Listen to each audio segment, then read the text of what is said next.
E agora vamos falar sobre um assunto polêmico em todo o país, a lei da palmada, que prevê punições aos pais que imporem correções aos filhos através de castigos físicos, como uma palmada, por exemplo, foi aprovada na última semana na Câmara dos Deputados. E nossa convidada de hoje é a psicopedagoga Josilda Fogaça Lima.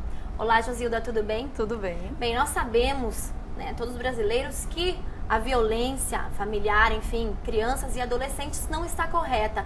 Mas até que ponto, o Estado deve interferir ou não na educação dos pais com os filhos? Na verdade, o Estado avança aí numa lei que já existe. Já temos o Estatuto da Criança e do Adolescente, que faz essa proteção à criança, que preserva os direitos dessa criança. Então, não haveria necessidade de estar se criando uma nova demanda, uma nova lei para essa proteção, Há que se pensar em políticas públicas de conscientização das famílias, de entenderem o processo de educação de uma criança, de que forma dar limites de maneira adequada.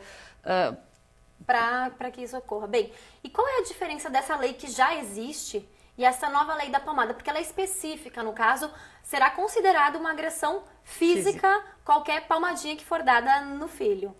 O Estatuto da Criança e do Adolescente, ele vem para fazer uma proteção integral à criança, Então, ela inclui aí a violência. Não haveria necessidade de uma nova lei. Essa lei, ela acaba sendo invasiva por isso, porque define o que a família pode e deve fazer sob a questão da punição, de serem punidos, de serem encaminhados à assistência social, a tratamento psicológico.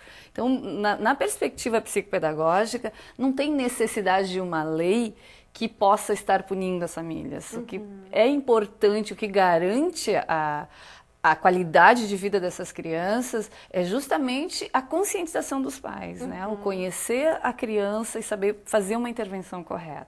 Sim, bem, e digamos assim, o Estado impondo isso também, digamos que é alguma coisa assim que vai interferir muito, até mesmo na parte psicológica dos pais, Josilda? Porque até que ponto existem crianças e crianças que sim merecem palmadas, porque muitas vezes, até mesmo pela educação já dada ou pela liberdade que elas têm. Em sua opinião, você é a favor ou é contra esta lei? O que a gente tem que pensar é na perspectiva da mudança que esse conceito de infância vem sofrendo ao longo da história, A gente passa a idolatrar a infância, a colocar esses pequenos num lugar de uma importância inatingível, de algo que vai para além do que é necessário para uma criança. Uma criança precisa ser educada, precisa ouvir não, precisa saber qual é o limite, e para saber o limite dela própria, ela precisa conhecer o outro, estar na relação com o outro. Então, muitas vezes, uma palavra maldita, um jeito pejorativo de lidar com a criança pode ser muito mais agressivo do que a própria palmada. Com certeza. Então, é preciso saber lidar e entender a criança, poder contribuir efetivamente para essa formação, para uma formação ética, saber que eu não posso fazer valer sempre a minha vontade, eu não posso fazer valer o que eu quero, que a minha relação de respeito com o outro vai garantir o respeito para comigo. Então, esse é o fundamento dessa relação, A gente não precisa fazer leis mirabolantes que possam interferir na vida e na autoridade dos pais, porque uma lei dessa desautoriza o pai quando tem a necessidade do extremo, que a palmada acaba sendo chamar a criança para a realidade, O dizer, ei, não pode funcionar assim, a gente precisa que tu entenda que tu tá num processo coletivo, que tu não tá sozinho no mundo, Então a palmada acaba servindo um pouco para isso. Claro que ninguém aqui está fazendo apologia à agressão física de forma alguma, mas nós precisamos criar políticas públicas que desenvolvam essa cultura familiar de compreender a criança, saber dialogar, saber impor limites, saber dizer não, quando tem que dizer não, Bem, você acredita, claro, já falando sobre tudo isso, mas que a palmada de alguma maneira pode, digamos assim, abalar o psicológico de uma criança ou de um adolescente?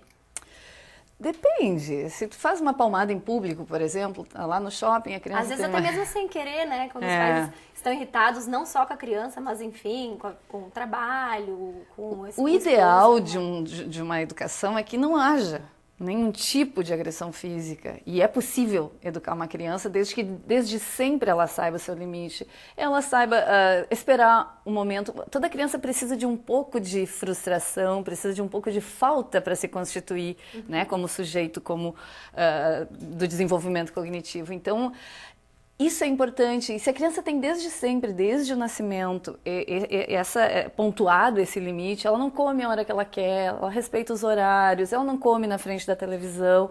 Isso vai inibindo a necessidade de uma agressão física, a necessidade da palmada.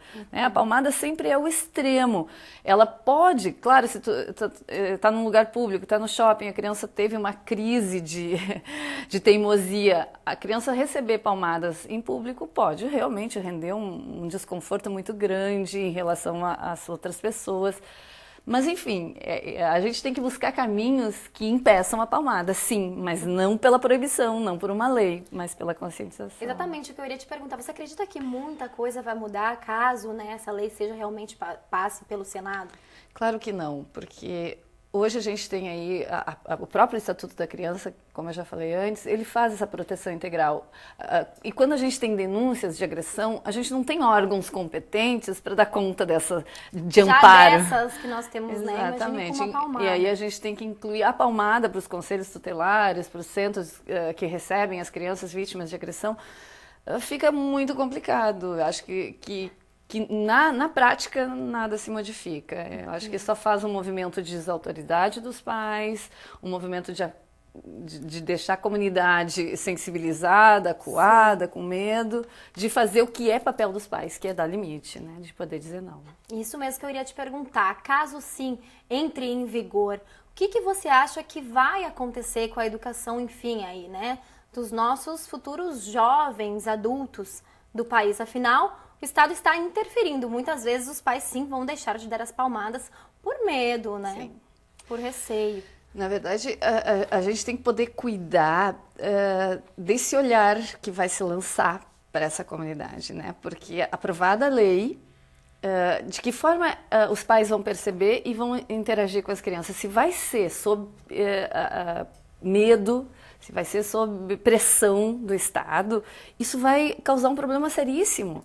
E isso vai repercutir direto nas escolas, porque a lei da palmada não prevê punição para os pais, mas prevê punição para os professores, médicos, caso eles não denunciem. Sim, caso não haja denúncia. E aí, isso é muito sério, porque quem vai ser punido é quem está longe dessa relação, né? Quem está prestando um outro tipo de serviço a essa criança, a esse adolescente. A família vai ser encaminhada apenas para tratamento, para órgãos competentes. Psicológico, sim, mas exatamente, mas não recebe a punição o professor e o médico que não denunciarem vão receber uma multa de 3 a 20 salários mínimos. E acaba sendo um exagero, sim, né? Um excesso.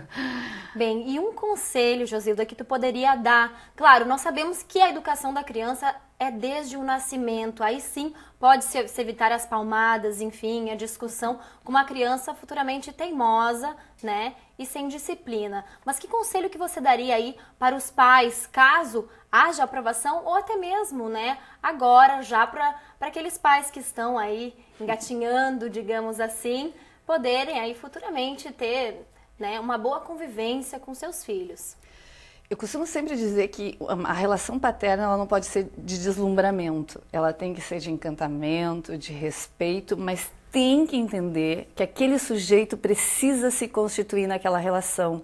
E ele só vai se constituir na relação se o outro conseguir deixar a falta, a necessidade. E o não é a melhor forma, né? Tu não pode isso, ou tu pode isso ou aquilo, tu tem que fazer escolhas, impor né? Os limites. Exatamente. O limite é fundamental nessa relação, para uma relação saudável, para que um adolescente, para que uma criança se torne um adolescente saudável, não se torne um adolescente que queira tudo, que acha que pode tudo, que nada o satisfaz plenamente. É fundamental o limite. Mas até que seja clichê, muitas vezes os pais, né, o filho vai falar com uma voz, digamos assim, mais mansa e os pais cedem aos seus pedidos. Exatamente, exatamente. E essa é a função paterna e materna, é de não se deixar levar por esse jogo de sedução que eles fazem até por resultado de uma mídia que fica oferecendo coisas e coisas e coisas para a criança, né? Então é importante saber dizer não, entender quais são as reais necessidades. Uma criança precisa de atenção e carinho. O resto é consequência dessa relação, né? Claro, com certeza. Josilda, agradeço a sua participação no TV Vale Notícias de hoje. Isso, foi um prazer. Boa noite. Boa noite.